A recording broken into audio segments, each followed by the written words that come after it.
Many people who know me personally know that I am a transhumanist. I believe in the transcendence of human frailty through technology. How does this tie into Pan-American fascism? Well, it's interesting. I'm going to try to briefly discuss my ideas of the future of Western civilization in the current climate we have now. Currently, we see the European people, because these are the inhabitants of the European nations, being destroyed in a surge of liberal multiculturalism. Now, this is not positive multiculturalism. I will be doing a video on the difference between positive versus negative multiculturalism and positive versus negative genetic diversity, as well as the difference between hybridization and mongrelization. I support hybridization. Mongrelization is something completely different, but similar in the sense that it still has to do with the mixtures of different genetic lineages.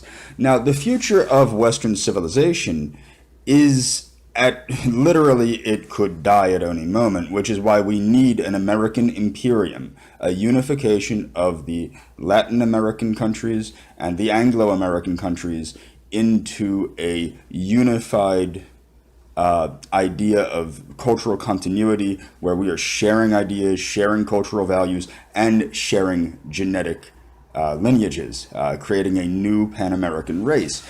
Now, the thing is, the future of Western civilization will be what it should have been centuries ago, and that is the unification of the Latin and Germanic heritages. I say Germanic because ultimately Anglo-Saxon, French, all of these quote Northern European ideals are Germanic in origin, and of course Italian, Spanish, and also French and Romanian are Latin in origin.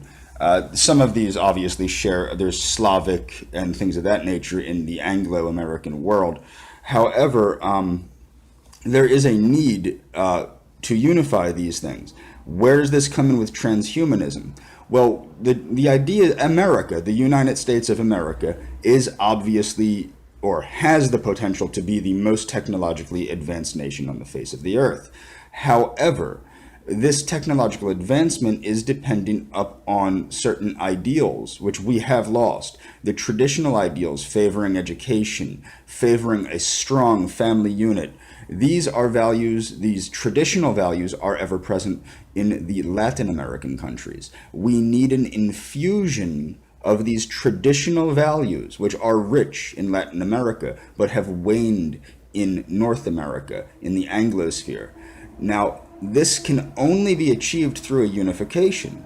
Now, the idea of the blending of lineages, of genetic lineages, and creating a new race, this is also extremely important because we need to finally cut our ties to the European people.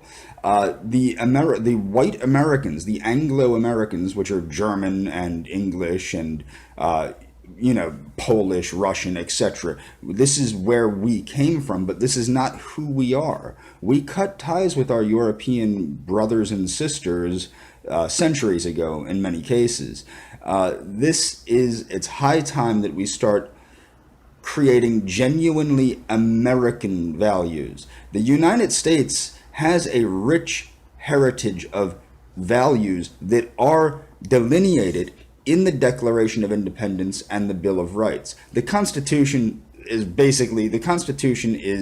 for the operation of government. However, the Declaration of Independence particularly and the Bill of Rights are what Americanism is as far as the United States of America. This needs to be examined. This needs to be exemplified.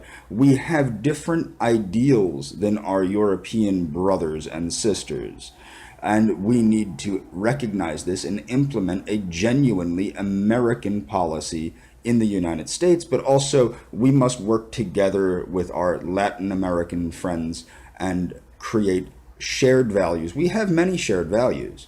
Most of the values, the family values and such in Latin America were present at one time in the Anglo-Germanic people. However, they've waned due to consumerism and capitalism. And we must reclaim these values. And the best way to do that is the blending of the two people.